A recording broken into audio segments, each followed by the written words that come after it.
Vo všeobecnosti má dojčenie podporu a opisuje sa pozitívne, avšak hneď za tým príde mnoho veľkých ale. Dojčenie je opisované ako fajn, ak prebieha bezproblémovo, ak nič netreba riešiť, ak ho nikto nevidí, ak ide o maličké bábätka, ak nejde o väčšie dojčené dieťa, ak nikto pre dojčenie nemusí nič urobiť, ak s dojčením netreba pomôcť, ak dojčiaca žena zvláda všetko sama a nepotrebuje pomoc, ak nie je potrebné v období dojčenia riešiť nejaké ťažkosti či iné okolnosti a ak sú žena aj bábätko zdravé. Avšak ak by dojčenie bolo považované za prioritu, tak by to znamenalo, že by sa ním bolo treba zaoberať na rôznych úrovniach spoločenskej, politickej, zdravotníckej, psychologickej a tak ďalej.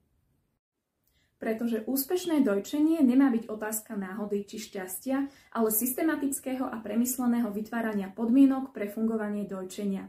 Dojčenie by pre ženy nemalo byť skúškou zvládania prekážok. Malo by fungovať tak, aby ženám uľahčovalo život s dieťatkom a aby pre ne bolo nástrojom pre starostlivosť. Práve preto je motom tohtoročného Svetového týždňa dojčenia dojčenie je priorita. Skúste preto spolu s nami každý deň tohto týždňa doplniť vetu: ak je dojčenie priorita, tak... Ak je pre nemocnicu dojčenie priorita, tak sa sústreďuje na prevenciu problémov s dojčením. Ak je pre pediatrov a pediatričky dojčenie priorita, tak odporúčia vyhľadať pomoc s dojčením.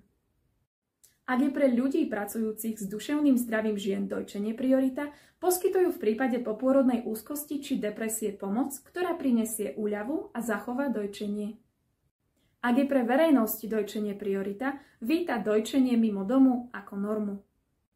Ak je pre pôrodné asistentky dojčenie priorita, povzbudia ženy začať dojčiť do hodiny po pôrode. Ak je pre spoločnosť dojčenie priorita, oceňuje dojčenie detí nad 2 roky. Ak je pre štát dojčenie priorita, vytvára podmienky preto, aby ženy nezažívali sklamanie z dojčenia, pretože dojčenie stojí za to.